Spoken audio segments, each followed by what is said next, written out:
What is up, all, and welcome back to another episode of Shooting the Shit Uncensored.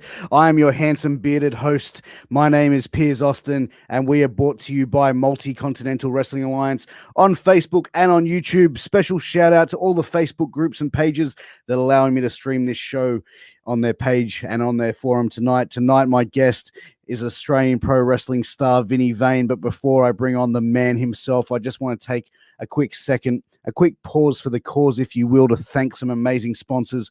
First up is my sponsor, A-Rock Designs. This is a company based in Georgia in the United States, run by my good friend, Ashley Rodriguez. They make all those custom wrestling cups, hoodies, keychains, tumblers that you see all around in all the wrestling groups. They sent me this awesome CM Punk custom tumbler, which I absolutely love. You can head over and get one of those today. Next up on my sponsors is Signal Studios. They are a recording studio here in Sydney, Australia. If you're an independent professional wrestler, you want to get some new entrance music, you want to come to the ring to something bang and something fly, hit up my boy Rafi Tomasi and he'll be able to make it for you, get it all designed and ship it out to you wherever you are in the world. Or if you're a musician and you're in Sydney and you want to get your hands on a nice little studio space, head over to their studio space in West Ryde and check it out. Guys, my third and final sponsor, I don't have an image for them just yet, is Was-If Championship Belts. They make amazing championship belts. You can get, if you want a custom championship belt or a replica of your favorite championship belt, head over to Was-If Championship Belts and check out their group today. You can contact me. I can happily organize a belt for you as well. And they make amazing belts. I've got a couple on order and I can't wait. And also, guys, if you'd like to support this show that little bit more, head over to prowrestlingtees.com/MWA World and pick up some of our fantastic merchandise. But guys, that's enough me plugging some stuff. Now it's time to bring in the man himself, Mr. Vinnie Vane. What's going on, buddy? How are you, mate? What's happening? Mate, I am good. I'm excited to have you on, brother. Thank you so much for giving up some of your time on this Tuesday evening at 9 p.m. You know what? That's totally fine. To be totally honest with you, man, I actually just got out of isolation. I've been in isolation for 7 days because the gym that I train at next to my office in the city was a COVID hotspot. And I was there at the same time as a few cases. And I've literally been in lockdown for a week. So I got out yesterday afternoon. So I'm so happy to be doing something. And this is awesome. What better way to get on here and shoot the shit with you, bro? Oh man, that's awesome, dude. And you know, this COVID thing has really knocked everyone about, man. It's one of those things. The whole world has changed. Who knows when it's going to be going back? But Vinny, like, dude, whereabouts did you grow up, man? Like, let's start from the early beginnings of Vinnie Vane, man. Okay, so the early beginnings of Vinnie Vane. So it's quite a funny story. Well, it's not funny actually. I basically grew up in Elwood primarily. So Elwood is it's a nice suburb in Sydney. It's kind of central. It's midway between like Parramatta and the city, which is great.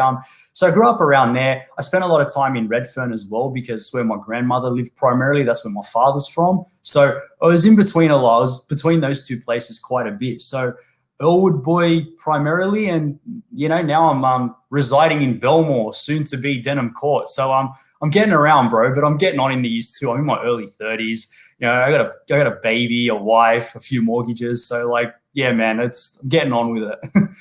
Getting it done, man. And you know, pro wrestling is one of those things, man, which, you know, it connects people from all around the world. Like there's wrestling, everyone's a wrestling fan. Well, most people I know are wrestling fans because I associate with wrestling fans. But, yeah, you know, what was it about wrestling that really drew you into the world? To be honest with you, I used to know about it as a kid and, you know, you used to, oh yeah, wrestling's cool. And, you know, you try and kick the shit out of each other in the playground and get detention. But I didn't really get into it till I was about 13. So what used to happen was I used to go to a school called Christian Brothers Lewisham. So anyone that went there, hey, how you going? Well done.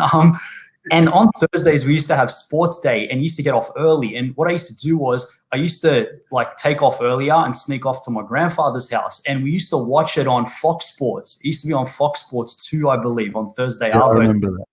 Yeah, the Raw replay. So I used to start doing that. And we used to get together and eat Dirty Bird. And that was our thing. That's what we did like every Thursday right up until he died. That was, you know, our little thing. And I just became immersed in it. Like, the typical mark, you get into the storylines and, The Rock, Jeff Hardy, and oh my God. And then I'd go and mimic the moves with my friends at school and, do all kinds of stupid shit that I regret now. But, when you get to that age where you're like 17, 18 and you start, chasing girls and all the other boys grow out of it, I didn't. And then it was like, even into my early 20s, I was still a heavy wrestling fan, like major wrestling fan. I'd go to all the house shows when, the WWE would come out and I'd still follow it. I wouldn't watch it all the time, but every week I was jumping online and checking the results for Raw and SmackDown. And I just never, not saying I didn't grow up, but it was something that I always had an interest in. I don't know what it was. It's so hard to explain, whether it was the theatrics or the athleticism. It was a lot of things. And I was always, and still to this day, am an egotistical son of a bitch. Like, I can do anything I set my mind to. I'm that kind of guy. I don't lie about it. Like, my wife is like, you're too arrogant for your own good. And she's probably right. But hey, man, it served me well. But I got to that point where it's like, I want to give this a go. And, that's where we were at, man. Yeah, man. Look, pro wrestling is a world that egos have to be able to be brought forward, and you have to really be able to put that out there and have that confidence. But getting into pro wrestling, prior to getting into wrestling, you're actually a karate champion, correct? Yeah, man. That's no bullshit. That's for real.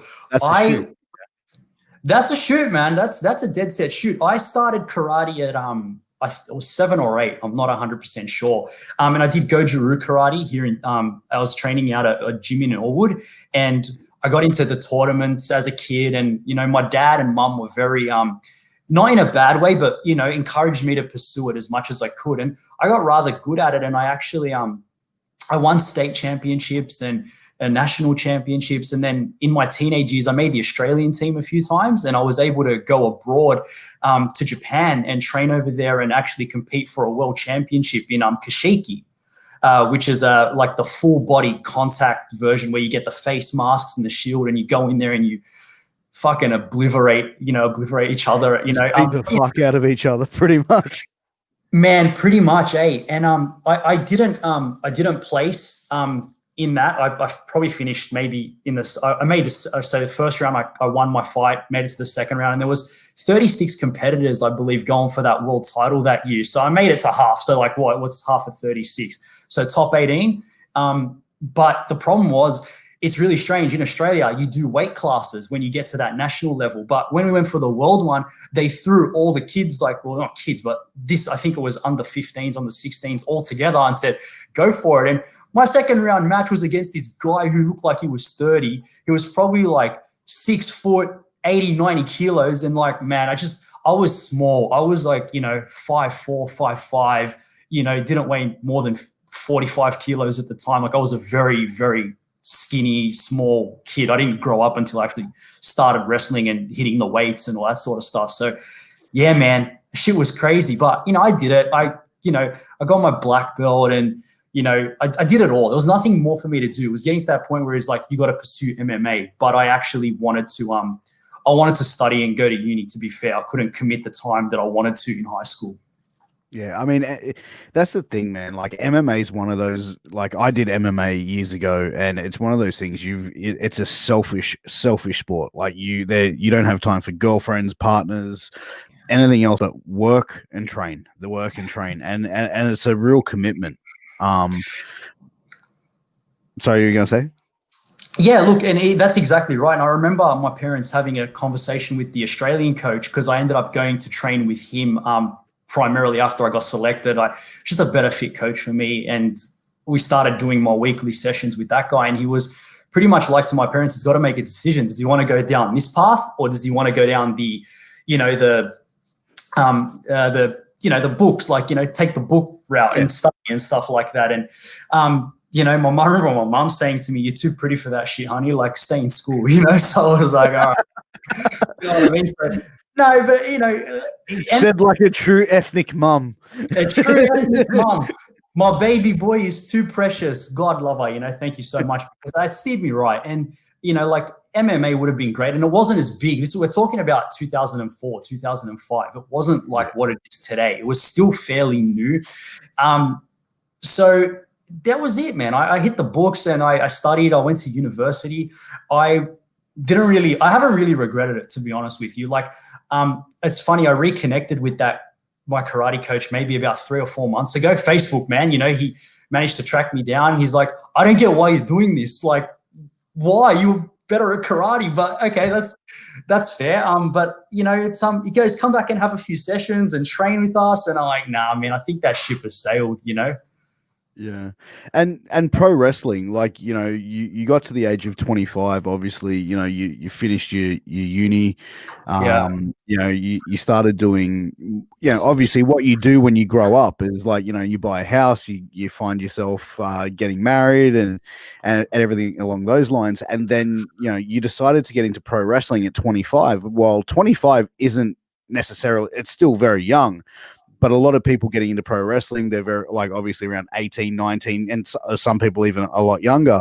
But how did you find, like, getting into pro wrestling at the age of 25? Like, how did you track down who, like, obviously you trained with Sammy Russo, who I know from AWE, but how did you get in contact with Sammy, and where did that sort of start for you?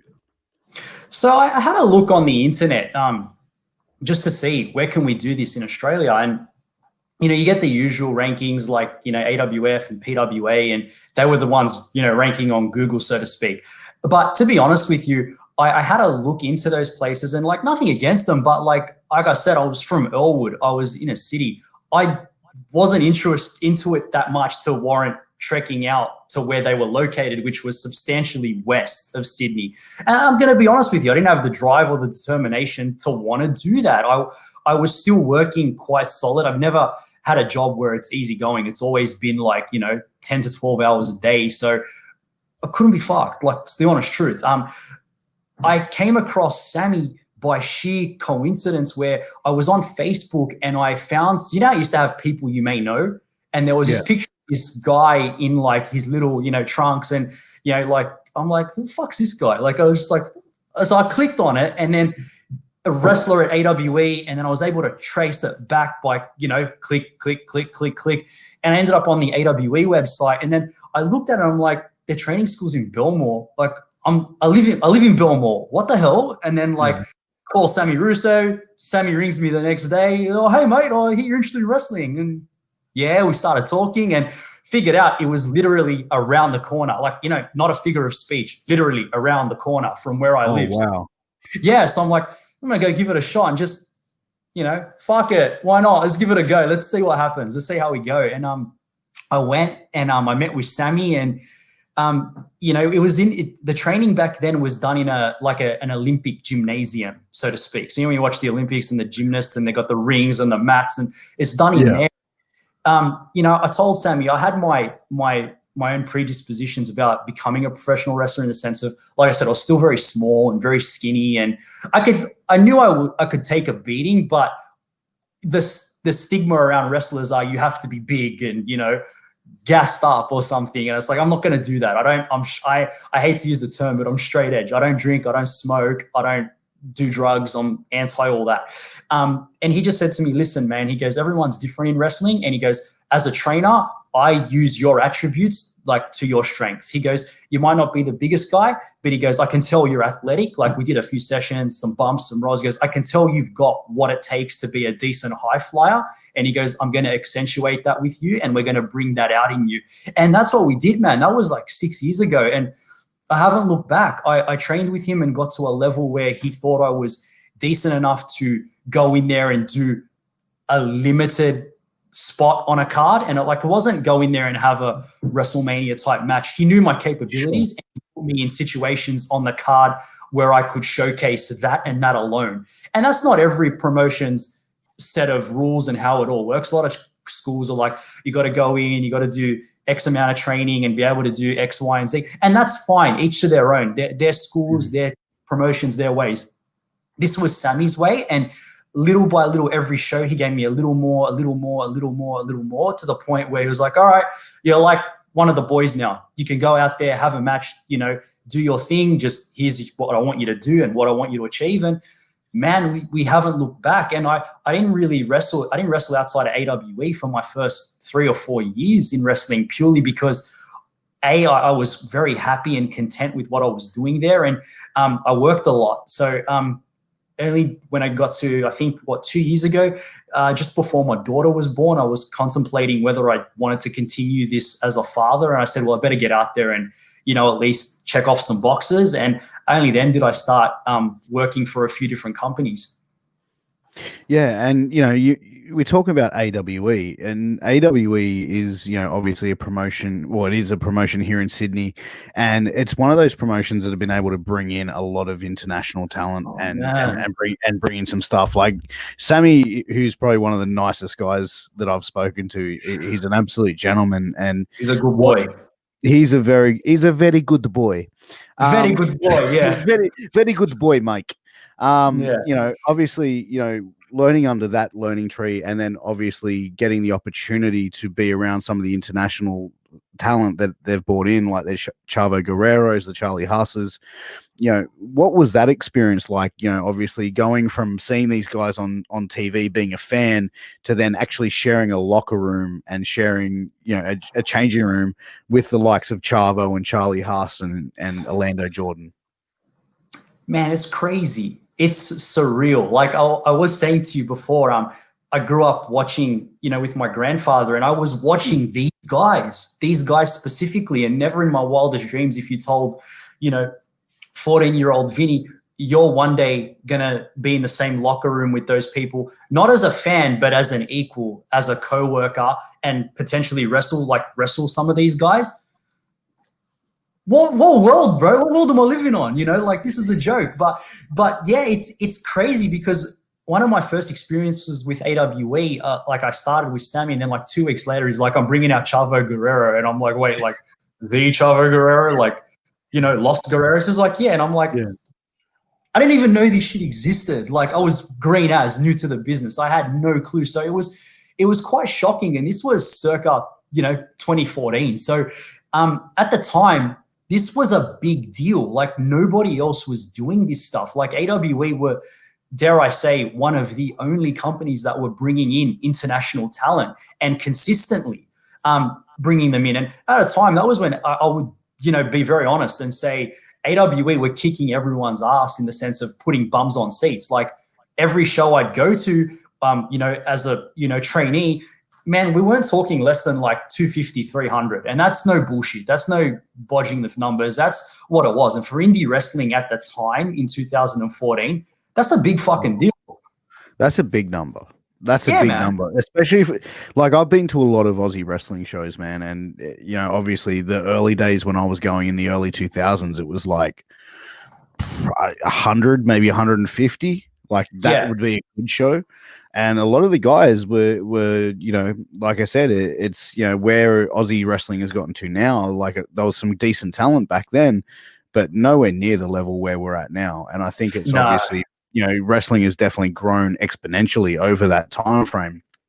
But, you got to have a match with Charlie Haas, and, he's a former WWE tag team champion. He's, a former CZW tag team champion, OVW. His accolades are second to none. But, getting in there and having a match with someone like that you watch, growing up, how was that? Was that a surreal moment for you? It was scary as hell, and I'm usually not one to be phased. I'm actually pretty relaxed. That was, my nerves were on another level, man. But the biggest takeout from that was, it was I'm not going to lie and say I had the most fantastic match in the world with Charlie. What that was for me was a big eye opener and a big learning experience to understand just how far off the mark I actually was. And it was actually kind of the wake up call I kind of needed, because I said to you before, I'm very egotistical, and I thought I was okay to pretty good. Not saying I'm bad. I'm not going to sit here and say I'm a bad wrestler, but it showed me how much I needed to improve and how much I needed to step up my game. And I went out there and I hung with him, and I put on an entertaining match.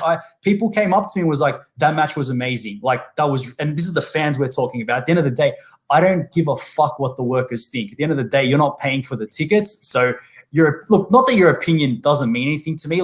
yes, I appreciate it, but most people aren't giving their opinion to help you. They're giving it to crap on you to a degree, 80% of the time. So to have fans come up and say to me, that was a really good match, I was really entertained, you left it all in the ring, badge of honor for me, man. Whether the match wasn't great, I'll be honest with you, I have never watched the match back because I knew it wasn't a great performance. I refused to watch it back.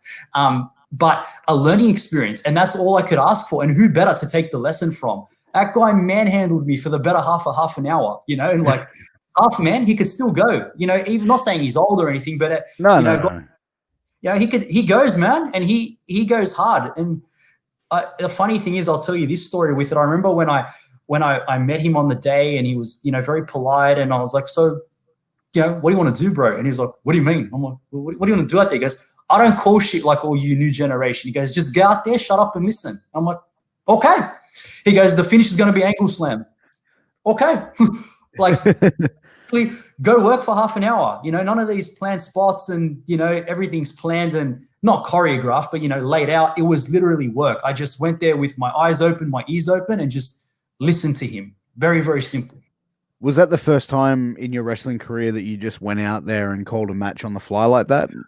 No, it wasn't the first time. The first time was actually wrestling Sammy. Believe it or not, Psychotic. I remember we did this show at Canterbury Helston Park, which, if you know geographic Sydney, it's close to Belmore and all. So it's like my home ground, so to speak. And I actually remember this one's funny because it's actually a very funny story. So cut a long story short, same thing. Yo, Sammy, what are we doing, bro? Just shut up, go out there, and we'll work it out. Okay, like, all right, what you can do? He's the boss, you know what I mean? Like, that's what he wants to do. He knows what I can do. He obviously taught me at that point everything I knew. He trained me, so I wasn't worried because, like, I'm in good hands. And we went out there, and he's calling the match, and like, my mother is very what's the word? No filter. Yeah. Very spoken. Yeah, she's in the crowd. She starts mouthing off. Sammy, knocks me down, whatever, gets the microphone and has a go at her on the microphone and says, like, I'm the son you wish you had. And then he decides to grow some balls and step between the ropes and get in my mum's face. My mum clocked this boy. Boom. Right across there. Smacked him one, man. But, it was the reaction, and I'm like, what the fuck you doing? Like, Sammy, like, she actually not chased him, but like, the spot was he beat me, and then him and his mate Kingston beat me down with some belts and like really went to town on me. Yeah, pissed my mum completely, and she was like, "Nah, fuck this guy." Like, next level. I go back. I'm like, "What are you doing, bro?" And then he's like, "Nah, man, I was reading the crowd. I was just reading the crowd, and I gave him what they want because obviously when she smacked him, they popped hard. But like, pretty cool, man. Like, I didn't expect that at all. Like, and my mum obviously knows it's a work and whatnot. She's just playing along with it, and amping it up a bit, and she's like, "Nah, fuck him, I don't care. I whacked him. What are you gonna do?" I was gonna say it's real to Mama Vane. Yeah, and well, that was the chant, Mama Vane. Mama Vane, like, far out, man. So now my mum's like, getting autographs and taking pictures more than me with the fans. It's pretty funny, actually. It's good. That's awesome. Yeah. But breaking into pro wrestling, did you sit down and have a set of goals that you wanted to achieve in the business? Yeah, absolutely. I remember when I got into this, I remember saying to my wife, look, I just want to have one match. I just want to have one professional match where I can like come out to my own music and, the dream as any fan, the ramp and go through the curtain and all that jazz.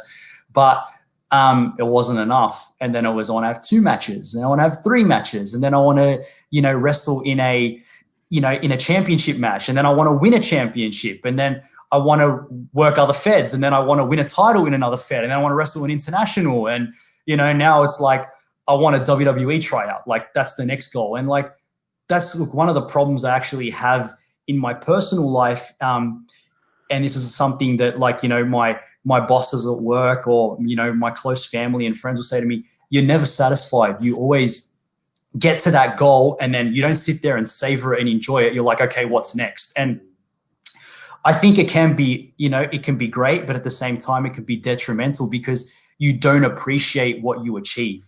Because for a lot of people, I've been very fortunate. The opportunities I've been given in wrestling for someone who, I'll be very honest, isn't as committed as many of these, young guys and girls are today. I've been given great opponents, great opportunities to work on amazing shows, win championships, and like, man, people would kill for my resume. So it's a pretty big thing, but to not sit there and appreciate it, that's probably on me. And I probably should be a little bit more appreciative for what I have done and stop being so hungry for the next goal. It's good to be hungry and driven, but at the same time, you got to stop and appreciate how far you've come and what you have achieved, because not everyone gets to do what we do, let alone get that far. Oh, absolutely, and you know, I can see it from both ends of the scale. I mean, obviously, someone who is so driven like yourself, you're always looking for that next thing for you to tick off that bucket list. Yeah, and, you know, and that's the thing. You obviously seem like the sort of guy that's very goal oriented. Like, all right, these are the goals.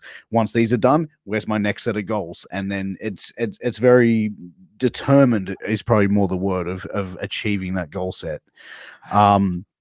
One of the comments that came in from Christy Black Adams, she said, "You should take your mum to all of your shows." LOL. She actually doesn't miss many, to be fair. I'm gonna be very honest with you. She comes to like most shows, and she's always been very supportive. I give her a lot of credit. You know, both mom, like, you know, the two leading ladies in my life, my mom and my wife, have been very supportive of my decisions and my career. And my mom's always, you know, most shows, unless she can't because she's working or something that's, you know, standing in her way, she's there, man, screaming, cheering. You know, she'll boo me if she wants to boo me. She'll cheer me if she wants to cheer me. She will punch on with the other members of the crowd if they mouth off at me and give baby boy shit. I'm not kidding. I have seen it. We're wogs, man. Like, my family fight going to a football game. You know what I mean? You think they give a fuck about what some dope next door wants to curse out? Get the fuck out of here. As if, man, my mum throws fists. That's it, man. Don't fuck with Mama Vane, that's for sure. That's it, man. 100%. As far as Aussie wrestling goes, you know, it really seems like there's been a boom in Australian pro wrestling over the last several years, you know, and as I say to all Australian wrestlers that I've had on, it's always been good. But now there's a lot more eyes on the product from, you know, internationally. You look at NXT, you know, there's, you know, Bronson Reed, there's Indy Hartwell, the Iconics, which just split up on the main roster. There's, you know, Buddy Murphy, aka Murphy, who's put in a pretty prominent spot. As far as being an Australian in pro wrestling, do you look at it now and think this is the time for a lot of talent to really get recognized in this day and age? Mate, absolutely. And I think, you know, it's come, like you said, such a long way. And, you know, there are a lot of pioneers in Australian wrestling that have gone there and bought the exposure on the Australian talent. But also we have the tools at our disposal that, you know, our predecessors didn't necessarily have. Like, we have social media, we have Twitter, Facebook, Instagram, TikTok, everything under the sun. As a wrestler these days, and this is where I get into a lot of strife with, you know, my fellow wrestlers, because I really say this all the time. It's not just about how good you are as a wrestler. That's only one small part. Your character, your promo work, how are you marketable, and what you do with those tools to enhance your marketability, so to speak. That's what's going to get you elevated in there. Like, man, some of the best, there's probably so many wrestlers in the world that are fantastic, but they don't get the recognition they deserve because they probably lack in that marketable area where they don't know how to self-market and utilize the social media tools and, you know, brand themselves accordingly. That's probably why a lot of them don't make it. But like I said it once, and I'll say it a million times, there's more to wrestling than wrestling. Okay, like that pisses a lot of people off. I don't give a fuck. What are you gonna, like, I don't care. It's the honest truth. Like, you've got to be able to do more than, you know, get in the ring and bump and roll. And yeah, that's all great. You need to do that, but you need to work on your character, promo, your look, what you look like, your body, all that sort of stuff needs to, you know, synergize together. And then you need to be able to market it. If you can't do that, well, you're setting yourself up for a harder challenge. Absolutely, and you're in the wrong place to be. You know what I mean? Like, it's all about marketing, and I think, as you said, it's, you know, being in the world of social media and the world that we're in now. You know, wrestlers on an independent level, and also, like, obviously in Australian wrestlers as well, you can build a storyline on Facebook, you can build a storyline on Twitter and social media. You know, and you see a lot of guys that are really doing it, and I think that, you know, companies like IWA here in Australia really take that to their advantage. They really build a lot of their storylines up using that social media platform?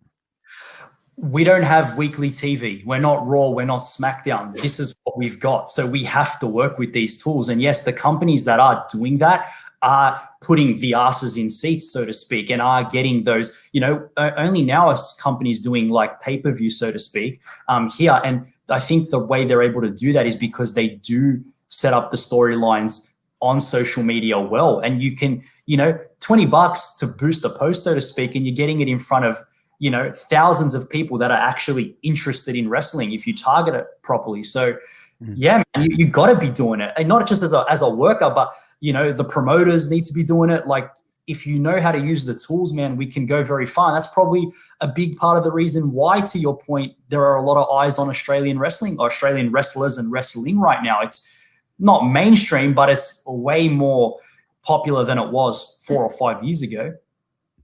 Oh, 100%. And we have a question coming in. Kyle Eade, Music, who Kyle is an Aussie wrestling fan. He wants to know, and this was one of the questions I wanted to ask, was how did it feel being on the Lucha Underground tour last year? Man, that was actually like one of the highlights of my career. I got to wrestle Famous B from Lucha Underground. And, Brian, he's a cool dude outside of the ring, man. Like he's a gentleman and like a really fun guy. And I'm honored that BCW have had me back as many times as they have, and they've brought me down to Melbourne to wrestle for their Melbourne shows, and obviously to do the Sydney leg of their tours. And BCW is a great company to work for. Matt that runs it's a gentleman. Those shows are fantastic. Lucha Underground, to be, with the cast of the actual TV show and to work in a featured match with one of their top stars, amazing. I actually remember wrestling Famous B, and the funny thing was, for the Sydney show, he was the commentator, the ring announcer that night as well. So he's like, I got 5 minutes. I got to remember everything we're going to do. And I was like, you got to be shitting me. So we had to plan a match in less than 5 minutes, because he had to go out there in his shirt and slacks and do the ring announcing, and then we worked in that I'd come out and something was said, and then we'd get our match underway.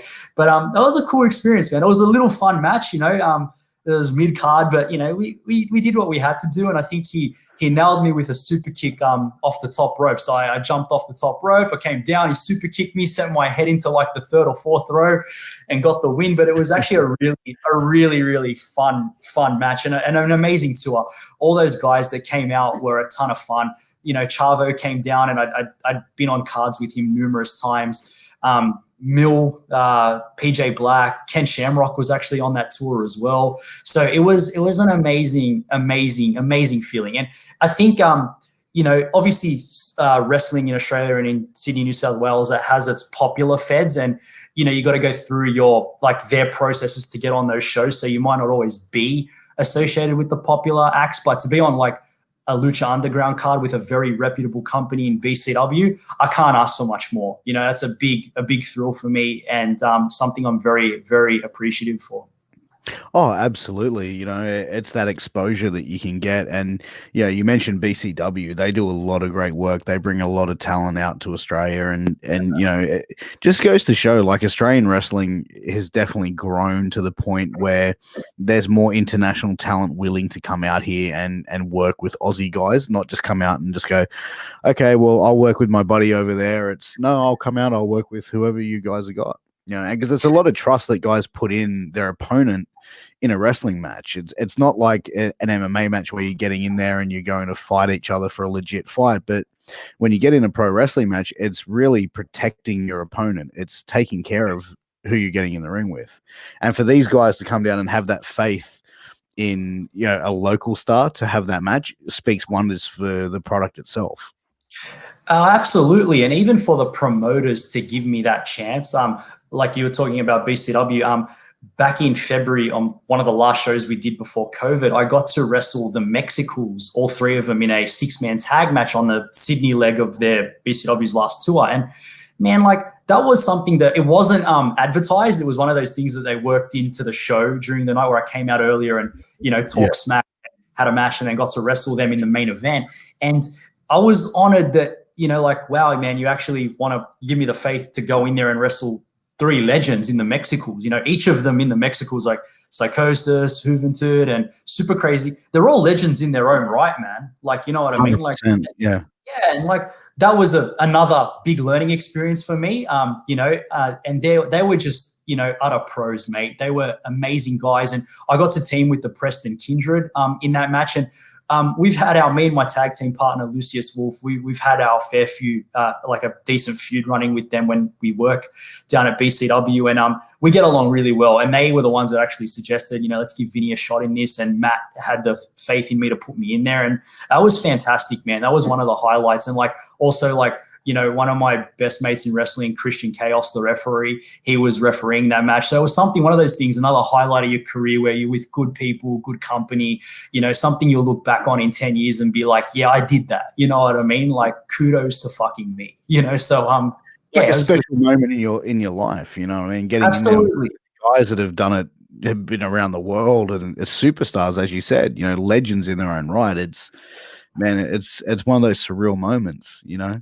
So yeah, like I said, you like guys I was watching 15 years ago, you know, 10, 15 years ago, watching them being like, fuck, the cruiserweight division was lit, you know, back in 2005, 2006.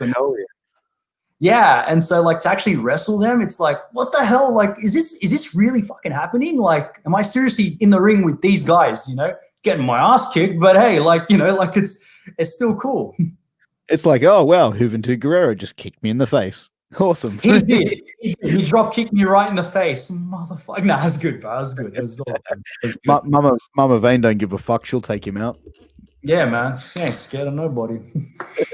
But in 2018, you found yourself in a meeting with probably one of the most powerful people in pro wrestling, Triple H. You know, a closed-off meeting with a select few people.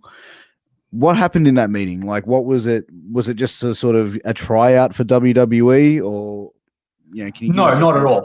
No. So I've been fortunate enough to I worked with Maxim magazine. I don't know if you're familiar. Maxim is a worldwide men's magazine, and they did a feature on me in early 2018. I got a spread in their magazine and online, and they're just talking about my career and what I'd done up until that point.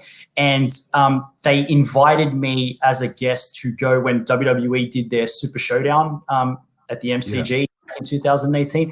They invited me to because they obviously work with Maxim and WWE have a partnership and whatnot. And they invited me to this event where it was closed doors with Triple H, 40 people. It was more of a PR style event, but the beautiful thing was no marks in there but myself, you know, like being the closest thing to a mark. And he was just talking about basically the business and how it works and what it takes to get into a bunch of people who I guess were interested in the business side of things.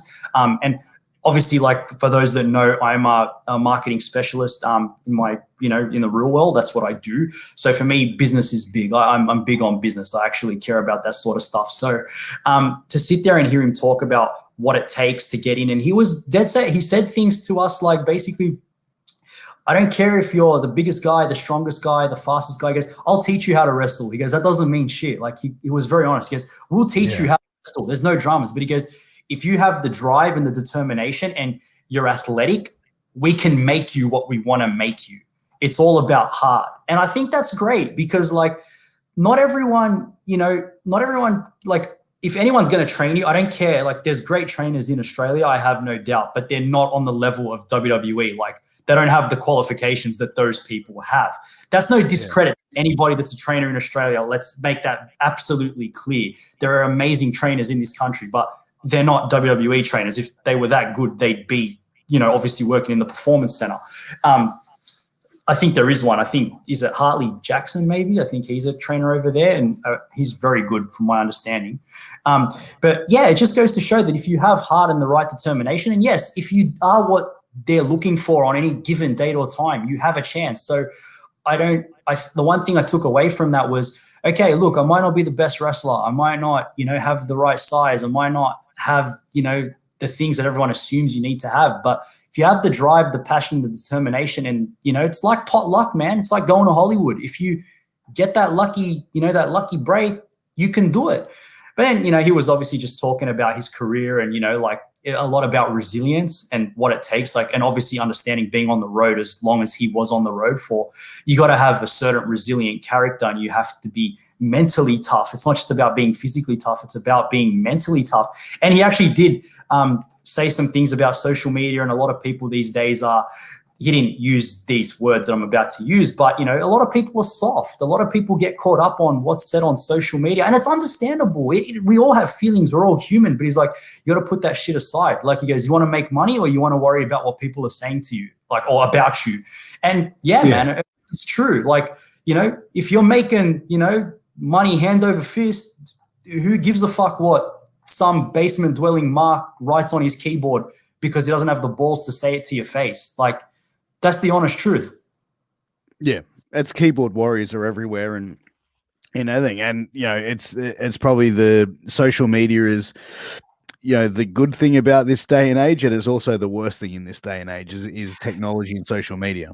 You know, it's, you know, there's arseholes out there. You just need to go online and find them. You know what I mean? So, but look, if honestly, like my dad always told me, man, if no one has the balls to say what they want to say to your face, fuck them. Who cares? They're cowards and spineless. And you know what? It's the honest truth, man. It comes with the territory. You're a performer. You're in the limelight. People are not going to like you purely because A, they can't be like you. They can't do what you do, and they're just jealous. So who's winning? At the end of the day, who's paying money? Like, they're coming to pay money to watch me perform. I don't pay money to watch them do whatever the fuck they do. So I don't care what you have to say. If you want to come and say to me, you don't like me as a performer, here's what I can work on. No dramas. At least you had the balls to come up and say something to me. I respect, you know, the guts, and I'll actually have a decent conversation with you. No problems at all. I'm a gentleman. I'm respectful. I got no issues. Yeah. But if you're going to talk smack about me behind the keyboard where you're safe, and trust me, you're safe behind that keyboard, you're not worth my time, bro. Man, as I think Conor McGregor said it best, I need more haters. The old ones became my fans. That's it, man. You know what I mean? As you said, you know, they're the ones paying to come and see you perform. They're the ones that are, you know, invested in what you're doing. You're not invested in, you know, them downstairs in their parents' basement watching wrestling from, you know, 1992. Which there's nothing wrong with watching wrestling from 1992, but it's a point. But talking about Australian pro wrestling, you know, there's a lot of promotions out at the moment, and as we talked about, Australian pro wrestling pre-COVID is being very, very healthy. Once COVID sort of kicked in, it sort of, you know, left a lot of Australian wrestling fans on their ass. You know, as far as like the way pro wrestling is now, or say pre-COVID, what condition, what state would you say that it's in? Prior to COVID? Yeah. Look, best it's ever been. Like, that's the honest truth. Given the local scene, there's more people. Like, I'll be honest with you, I don't go to shows that I'm not booked on. I know a lot of people in the business, other wrestlers, will go to shows that they're not booked on and, you know, support and help out or whatever it is. They want to go for a night out. That's great. I don't do that because A, I don't want to, and B, I'd rather be doing something else a bit more productive. But I do know from people that I talk with and friends in the business that numbers are on the rise. Like, every show, if you compare the shows overall to a couple of years ago, there's more asses in seats, which tells you that there's health in the industry and that the fans are actually growing. Like, the fan base for local wrestling is growing. But with that said as well, what is rather concerning is when the WWE toured last year, I know for a fact that with the Sydney shows, they couldn't move tickets. Like, they actually upgraded all the guys in the cheap seats, you know, to positions further down for free because they couldn't sell. That's concerning. So although it might be on the rise locally, for whatever reason, no one decided to come and see the tour last year, whether that's because, you know, the fans felt gypped because the year before we had a pay-per-view and now we're back to house shows where nothing changes. I don't know. But I think, look, overall, are we in a better position than we were 5 years ago? Absolutely. You know, you only have to look as far as the names that are in the WWE to understand that. Like, that's why there is such an Aussie influx, and they're helping put more eyes on the product because it's like, holy shit, Australia is like an untapped resource. And even in Australian wrestling now, there are obviously, you know, there are standout performers that are, you know, popular so to speak, but there are also so many good performers that get little to no recognition at all purely because of what feds they work for. So, man, the talent pool here is very, very strong. Like, I even give kudos to a guy that I got to work. He's a very good friend of mine, like inside and outside of the ring. But like DJ Sonic, Jason Isaac, man, fantastic wrestler, a really good performer. Like, obviously, everyone's got to improve. We all need to improve. If we were that good, we'd be over there. You know what I'm saying? But 100%. Great wrestler, but man, it doesn't get the kudos he deserves, man, because like he doesn't work for the more popular feds for whatever reason. You know what I mean? But my point is, there's a lot of people think, oh, these are the top talents in Australia, and that's great. Those certain people, they are top talents here. They're great. But there's also so many that have the potential to be just as good.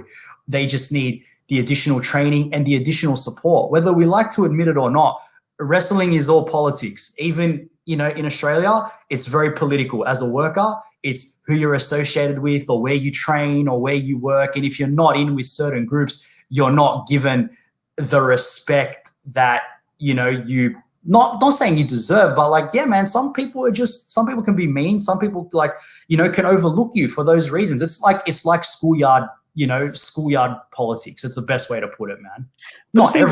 But it's even like the corporate world as well, to a certain degree. You know what I mean? Like, there's always cliques. There's always people that are higher up that are going to look for, their friends or people that they like over other people to elevate them. But as a performer and as a Australian professional wrestler, do you think that Australian wrestling could benefit and could flourish more if other promotions were more open to working with each other? Oh, absolutely. Like, that's a no-brainer. Like I said, there's talent everywhere. You just got to look for it. And yes, not saying like these talents are as good as the main draw cards in Aussie wrestling now, but with the right tutelage and the right support, you can, it's like mining for diamonds. You know what I mean? They're there. You just have to strip away the inessentials. Like a sculptor, he gets a block of clay and then he's just got to, chip away until the artwork is complete. You know what I mean? So it's just how it goes. But yes, I'm not saying like, oh, it's all politics, everyone's bad. Man, there are some beautiful people in Australian wrestling, and there's some assholes as well. But that's life. This is exactly. It doesn't matter where you, like the corporate world, wherever you go, you're always going to have people that like you and people that don't like you. And like I've been told a lot of the times when I meet people that don't like me, you've got this face, this arrogance that's like, fuck you. And that's fine, bro. You get to know me. I'm actually a decent guy. But this is life. You have to deal with it. But to answer your question, yes, if egos were put aside for a lot of people and it was more about, trying to cultivate and put together a good product and good people, like, yeah, man, it would do even better. But as well, at the same time, these feds are, at the end of the day, it's about making money. It's a business. Sure. If these feds want to have training schools and then use people from their training school that be on those shows, rightfully so, because those people that have gone through that avenue have paid their money and their dues. So it doesn't make sense to pull a random and put them in a spot where these people have worked for. So understand, I can see both sides of the equation here. Yeah, I'm trying to be impartial. Oh, yeah. But yes, in a utopian wrestling society, yes, man, if promotions worked together and got along and were open to using outsiders and whatnot, of course it could be better. But mate, this is the world we live in. It's not just the wrestling business. It's any industry, any profession, anything where there's a dollar to be made. This is how it goes. And my advice and, my 2 cents is just all you can do. You are your own person. You are your own individual. You have your own set of goals and priorities. Do what is best for you, but do it the best you can. And all will be well in your universe. That's my personal belief. Yeah, look, I can't agree with you more with what you've just said. But do you think, as far as like from a fan's perspective, I think that seeing promotions, go and do a co-branded show could be something that, it would draw me in as a wrestling fan. But, obviously as a performer who's behind the scenes, a lot of this, how would you see that being played out? As you said, there's a lot of egos in pro wrestling, and I'm not just talking about Australian wrestling in the world, also in other businesses as well, not just the wrestling business. But how do you think that a co-branded show with 2 major promotions, let's say AWE and PWA, for example, how do you think that a co-branded show would work with those 2 promotions?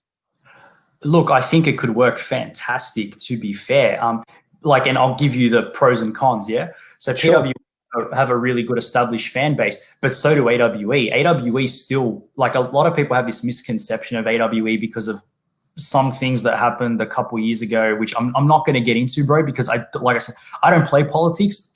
It's my place. I have no comment, okay? If Sure. you're good to me, I'm good to you. Sammy is good to me, therefore I'm good to Sammy.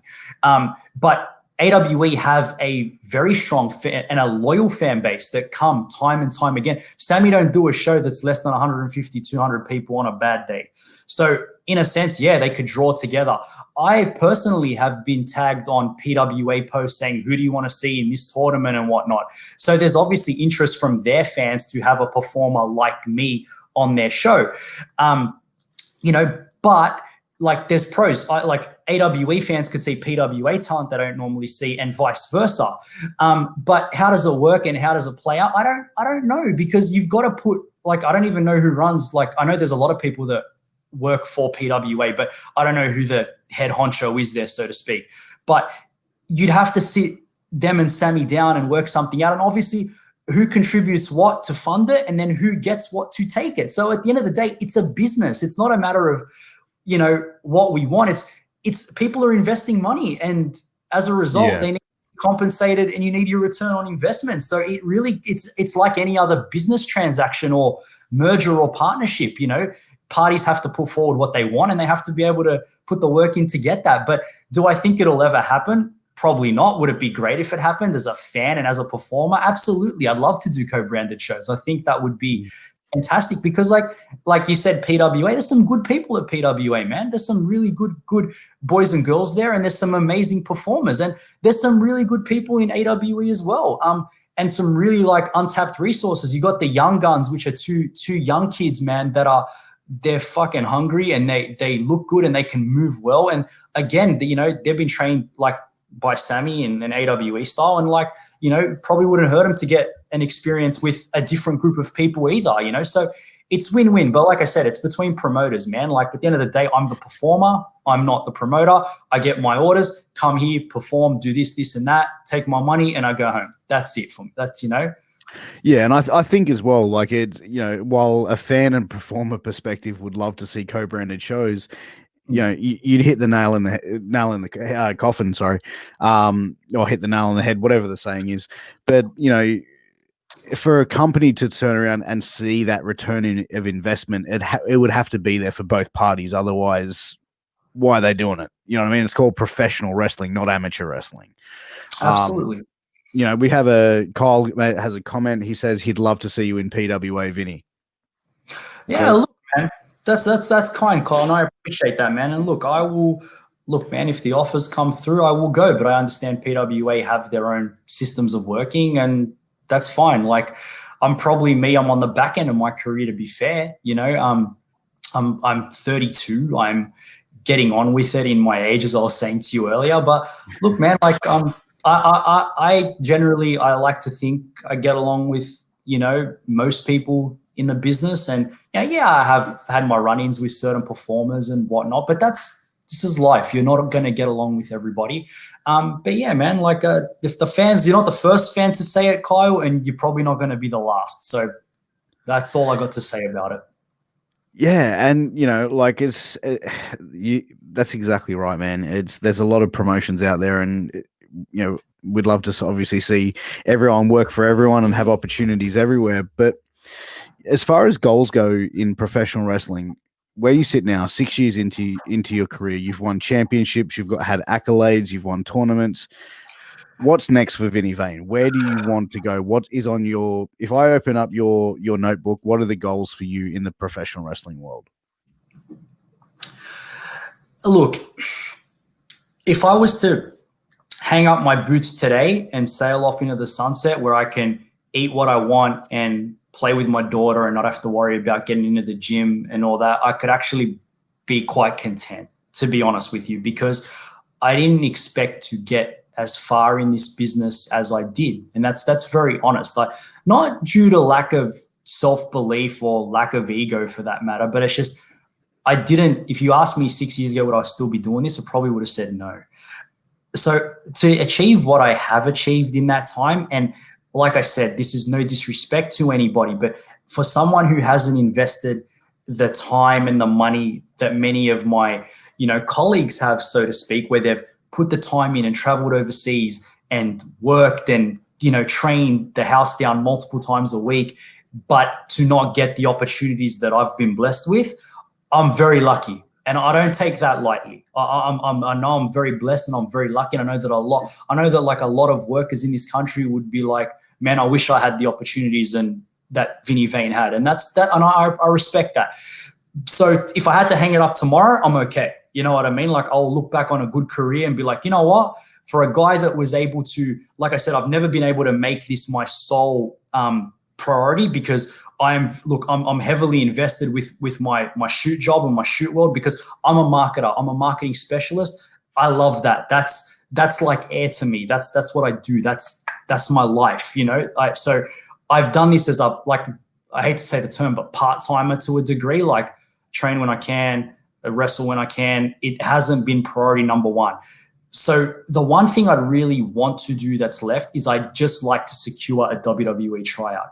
I know that I probably won't make it beyond that, but I just want to say I got to try out. That's all I want to do. Once that's done, the moment that is done and I go back and I get changed and I take a shower, I'll hang them up. I'd rather go and, watch my daughter grow and, quit out, cut the road trips and, the excessive pressure that I put on myself to like eat right. And, when I talk about training, I might not look it, but I am very body conscious. I know my character and I know what he's supposed to be and what he's supposed to look like. So I aim to work on that.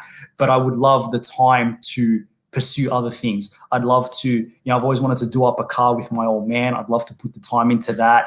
I'd love to go back and, I'm actually an avid F1 fan. So karting is actually a big interest of mine. I'd love to get into karting and to take that up and do that. So if I get that tryout, I'm done. But at the same time as well, I don't want to be that guy that overstays his welcome in the business. There's no disrespect to anyone that's older than me and still going kudos, but I just don't want to be, dare I say, late 30s, early 40s and still doing this. Not to say that I can't, but I think I want to evolve with the times and I want to walk away with my pride intact to say that not go out because I had to, but go out on my own terms. But I think also go out with the quality of life. I mean, getting in the pro wrestling world, it's, I hate when people refer it to as the F word, but, in the world of pro wrestling, the amount of punishment that you take is, there's only so many bumps that you have in you. You know what I mean? And you being a father, you want to be able to grow as your daughter grows and spend that quality time as a family man. But you made an interesting point is once you do that WWE contract, you hang up the boots. What if WWE goes, hey, Vinny, you coming to NXT, pal? You're going to be dealing with very, very pissed off Mrs. Vane. So that's, I don't know because I'm a bit of a realist and I know that work that I'm putting in and I know that I probably don't deserve that, to be completely transparent and honest. It is a dream, but I know that there are better people for the job. And I'm okay with that. Like I'm man enough to say it, bro. Like I know my strengths, I know my weaknesses. Am I NXT material? Maybe. I think with the right training and the right tutelage, and like if this is your job, if someone says to me, here's your contract, we're paying you, all I got to do is go and train every day and eat right and do what they're telling me to do, I have no doubt I could do it. I believe that in myself. But where I am outside of wrestling in life, it's probably not best suited to me. Like I said, it's just not, I'd love to do it, but I got other priorities, man. Like I got a beautiful little girl who is my entire world, man. Like I know it's the wog and so cliche thing to say in me, but like, no, not at all. Nothing else matters except like to her. I don't care about anything else. I don't care about wrestling. I don't care about, you talk about life. She is life. So for me, this big deal. I'd rather go and watch her grow and be there every day than to go and wrestle in NXT. But that's not to say, don't make me an offer. Like make me an offer.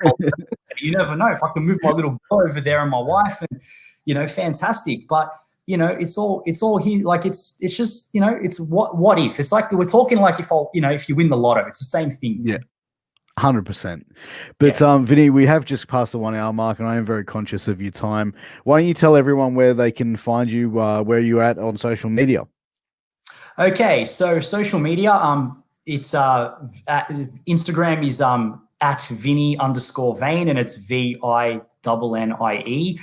Facebook is at Vinnie Vane Wrestler, and you can also pick up my merch at Wrestler Merch, which is a great Australian company that are doing all the wrestlers t-shirts right now, and you can find my gear on there. So if you want to look cool and probably get the best looking t-shirts in Australia because they're Vinnie Vane, give them a check out. And also on Twitter at Vinnie_Vane. And guys, please, I want to say to anyone that's listening that's ever bought a ticket to see me, whether you've booed me or cheered me, I thank you, because you are what makes this sport great. And I'm very supportive to all my fans.